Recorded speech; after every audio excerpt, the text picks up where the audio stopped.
Well, hello. Here we are, episode 1.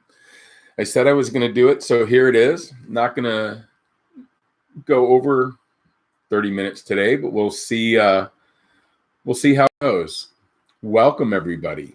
I don't know if I'm going to do it regularly on Thursday or Friday, but today we're going to go Friday. We'll see how that does.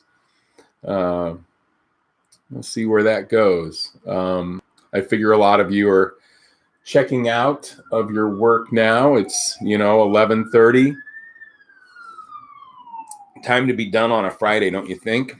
I am about ready to get on my motorcycle and go have lunch with Emily Estelle. That'll be grand. I can't wait to see her. She's in town. Well, maybe I shouldn't say that, but I don't know how long she's in town for, but I'm going to go have lunch with her, and I'm very excited to see her. What are we going to talk about today? Well, we're going to talk about a whole list of things here, kind of St. Louis based. That's what I'm thinking. A St. Louis chat, I guess, first of all, what about this weather? It's spring. It's amazing.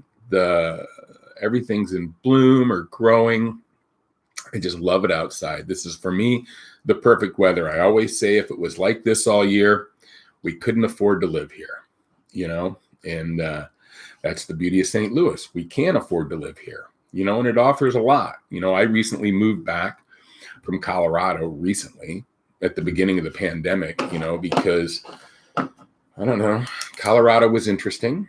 I enjoyed it. I enjoyed my friends there, as well as the outdoor opportunities. We would go out in our little side by side and go camping and go do a bunch of fun stuff. But also,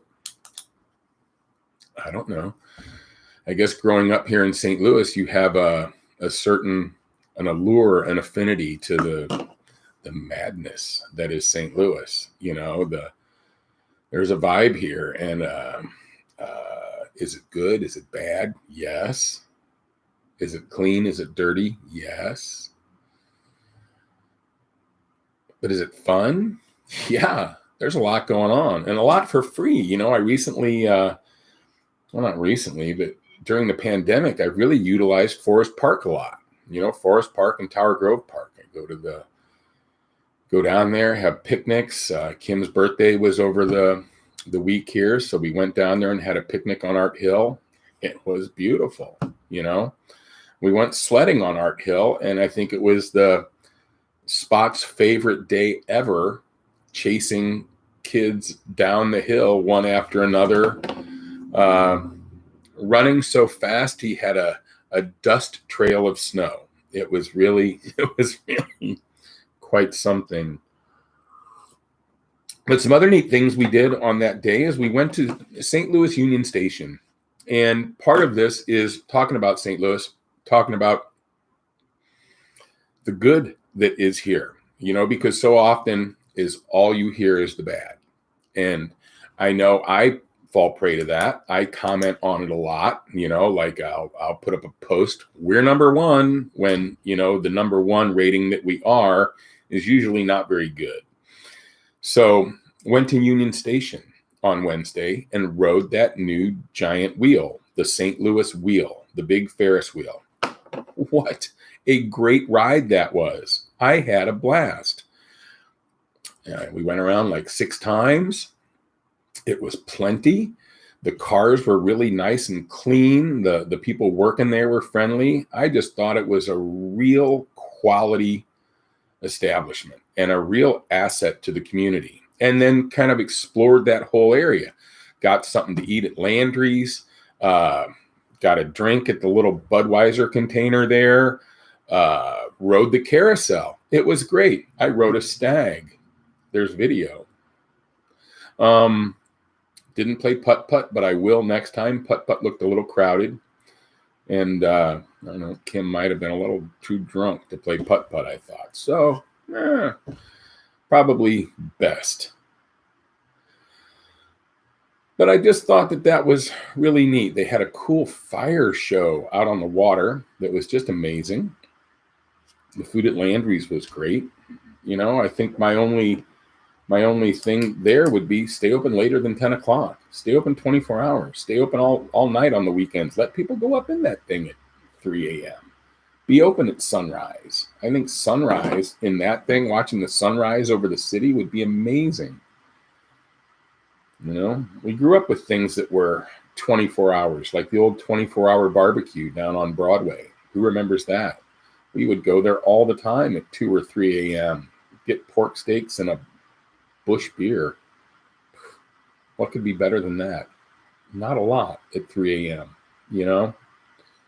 But then they tore that down and made it a Walgreens. How many cool things have been torn down and made into a Walgreens? Redbird Lanes, the 24-hour barbecue. Can't say I'm a fan. And I don't know if they're an asset to the community, but I'm sure they are. But do they need to tear down something cool that's we all use? I don't know. Segue that into real estate. What the hell is going on with the real estate market? Wow. You can't buy a house if you wanted to. And if you're going to buy one, you better pay for it because they're going like crazy and they're waiving their contingencies on everything. And then there's commercial real estate. I've been wondering about that left and right. What are people going to do? What happens to these all this office space? How do you repurpose it? What's the next step? What's the big idea? How do you move forward with this, what is going to be a glut of commercial office space that no one's going to use? People are not going to go back to the office. Are you going to go back to your office? Probably not. Do I want to go into an office? I don't know. But we'll see, what happens there. Who knows, right? Got to figure out how to repurpose it. What's it going to do? People going to grow weed in it? There's going to be a need for that for cannabis sales. Warehouses are going to go crazy once they completely legalize it here. That'll be interesting. We'll see. What have you all been doing? What's everybody been doing? Nobody's watching me yet because I didn't tell anybody I was doing this. I'm being a sneaker. Just seeing if I can pull one off, see how it looks like, what it goes on, see how it goes. Events. Anybody going to anything good?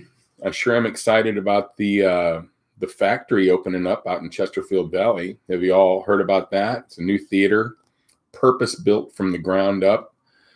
Going to be really neat. Run by some really cool people. Brian Karp out of Colorado. Going to be an amazing venue. I think it's something that is, once again, like we're talking about, going to be a really great asset to the city. Going to have really good sight lines, amazing sound, great facilities for the band and crew. It's a really well thought out venue that's been designed to be well thought out from the ground up, which is neat when somebody gets the chance to do that, when they get a chance to build something like that and have a lot of input and thought into it by people that understand how things work in the entertainment industry. Like, what is a band going to need? What is a crew going to need? And one thing that I noticed about that venue when I got a tour of it was that it was really designed with the band and crew in mind, especially the crew, because they are the guys that are doing all the work, but then they're an afterthought. They get a shitty room, a crappy shower, a dirty toilet, and mediocre chow.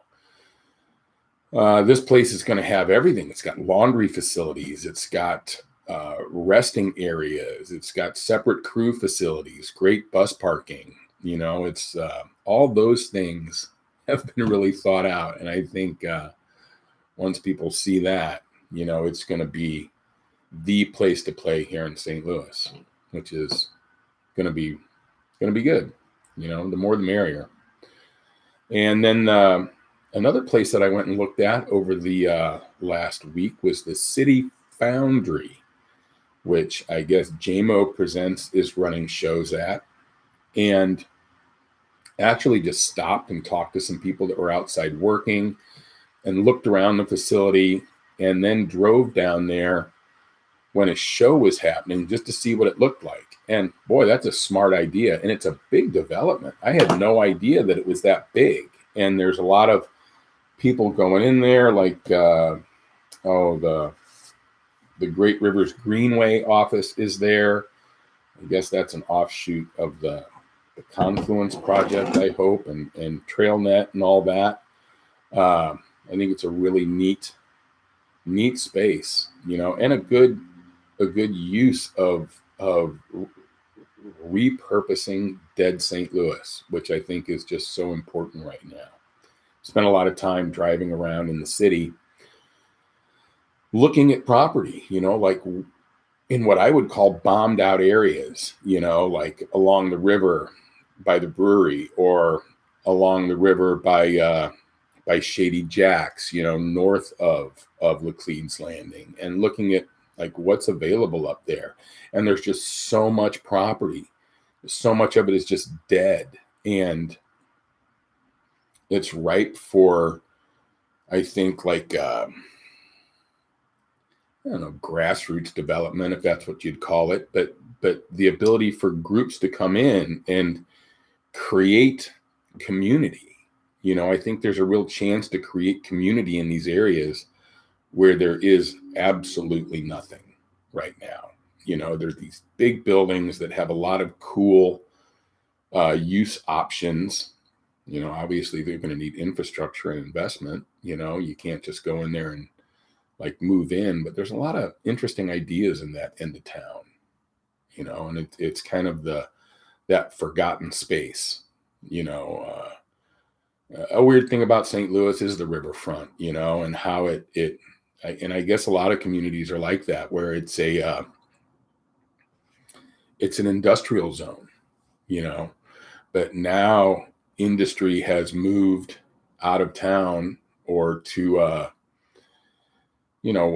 commercial zone, or like an incubator area that is designed for warehouses and such. And a lot of these old sections that were along the rail line and that benefited from barge traffic and river traffic are now dead and empty. And it's the whole tourism aspect of it. It's like the best part of the city. There it is, the views of the river, the bridges, it's just a neat area that is, ripe for development and ripe for a way to get the right people in there to make fun things, things where people can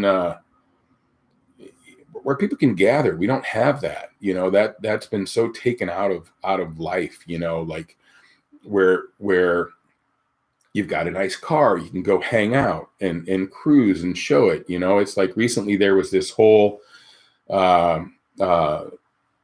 South Lindbergh car cruise 2 weeks ago, and it was such a neat night. When I was 16 to 20, we would go up there every Friday and Saturday night, and go to Steak and Shake, go to White Castle, and patronize those businesses, eat at Rich and Charlie's, eat at Bartolino's, go to any of these places. Back then, Casa Gallardo, or any one of the places up there. And that area had been, the cruising had been wiped out of that area. It was, I guess, for public safety. They didn't like the kids hanging out. The police thought it was a bad idea. It made work for them. So it ended up being kind of closed out. And then, you look up there and that corridor is kind of dead. You see restaurants closing, you see businesses not being patronized. But so they brought back this Friday night car cruise, and it was all kind of off of this Facebook group, Cruising Lindbergh. So I would suggest you join that if you have any interest in getting your car out and cruising. But we drove up there, and 1,000 cars maybe, and nice cars. Parking lots were full. Ronnie's parking lot was full. The Hooters parking lot was full there at Home Depot. Lining the street, people had chairs set up and White Castle, the old Steak and Shake, even though it's closed, it was full of cars. Shop and Save up there, the lot was full of cars, and everybody was having a great time. I didn't see anything crazy. I did see something crazy down at the Ronnie's parking lot. Somebody was drifting, and then the police shut it down, which is fine. And I talked to the police there. I'm like, hey, thanks for doing this. Thanks for letting this happen. Everybody needs a place to go. We need a place to gather like this. And they said they were fine with it. That, the only thing they had a problem with is when it started getting crazy and people started doing donuts and drifting in the parking lot. Well, it's the same as it was when we were kids. Everybody has an idiot friend that has too much horsepower and money and not enough sense. And they build a car and they do stupid things, play stupid games, win stupid prizes, right? But that's how it was. And that's how it's always going to be. But I think that it can really benefit that area, benefit those communities and benefit those businesses to get some really neat cars up there on a regular basis to where people turn out, where it's like a parade, I think it's a good idea. Oh, what else? We've got, that's something I wanted to, another thing I wanted to point out, another place I really like, 9 Mile Garden. Has everybody been there? It's somewhere that we've been going for the Saturday night movies. Really enjoy it a lot. They show a movie down there on the big screen every Saturday night. I don't think it said Friday night movies, but it's Saturday night movies. But they show the baseball games. They show the hockey games. They have a bunch of food trucks. It's outside. You can take your dog. They've got beer on tap and a full bar. That's really a neat concept. I really applaud them. You don't see many people that grew their business during the pandemic, but that place really did. It was kind of a business that was designed for a pandemic. And once again, just another corridor of the city, that Gravois area there by Rich's Cycle, Gravois and Rebus, Dairy Queen on the corner there. Been going there since I've been a 2-year-old. And I think it's just another great use of some land here in the city that has really, really shown some positive growth. What fun. I highly recommend you check out 9 Mile Garden. Go to their website. They've got a list of all the movies they're going to show. You want to watch the Cardinal game or a Blues game, they've got them on a big screen outside. And you can take your lawn chair, take your dog, but buy your food and your drink there. And it's been great. I've really enjoyed it a lot. So another topic I think is interesting is, and these kind of things go together. Cryptocurrency. Does anybody do that? Not that I understand it, but I sure do watch it a lot. I don't have the money to really invest in it, but it sure is an interesting way that people are making money or losing money, but it's interesting. And then that kind of segues into the whole Elon Musk hosting Saturday Night Live tomorrow and the controversy around that. I think that should be really interesting. I don't know if he's going to be funny, but I'm interested in what effect it has on his Dogecoin. So I think we'll see what happens there. I think that should be really interesting. What else is on my list? I talked about the wheel, talked about commercial real estate, talked about the events, the foundry, 9 Mile Garden, the factory. All right. Well, I don't have a whole lot more. What's up with you guys? Next time, I will give you guys more of a heads up when I do this. I wanted to just kind of come on and do it like this. Maybe next time I'll have a guest. You never can tell. I've got one viewer now. I don't know who it is, but welcome, my one viewer. Cheers to you for finding this. Good to see you, whoever you are. Well, be kind to one another, have fun, get out and do some adventures. And, explore the community a little bit. We're all starting to get outside more. We can finally start to leave our house. I am fully vaccinated. I'm a Moderna man, so I'm pretty excited about that. Sure, I'm tired of wearing a mask. I do it all the time. I'm kind of religious about it because I don't want to get sick and I don't want to make other people sick. But I think it's important to get your vaccination. I think everybody around me has had them now. So if you haven't gotten it, I hope you get it, and I hope you don't get sick. Thanks for watching. It's been pretty entertaining, and I hope you were entertained.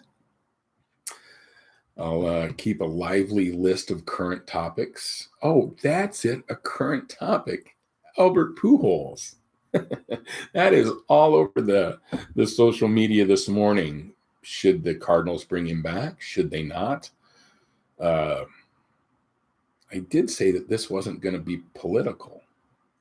Is it political talking about Albert Pujols? I don't think so. I mean, it's somewhat political. It's like baseball politics, right? Does baseball politics count? I'm interested in where everybody stands on it because, I don't know, I value loyalty. And in my opinion, this town really supported that guy.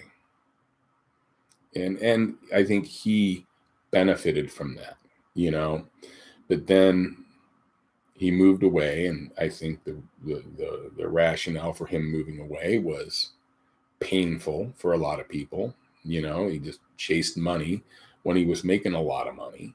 And then now there's like a movement to try to bring him back. I can't say I'm a fan of it. I think he made his bed in LA and he can lay in it for all I care. I guess people want to bring him back so he can retire as a Cardinal, enter the Hall of Fame as a Cardinal. I get that. But do we do that at the expense of, a good baseball team? Is that the plan? I don't know. I'm interested in what other people think. I'll leave the chat open on here. So you should be able to go in and chime in and ask questions, and I'll check on them. If you comment, I'll respond. If you're a dick, I'll delete you. And that's it. Be nice, have fun, drive fast, and talk back to the cops. Bye, everybody.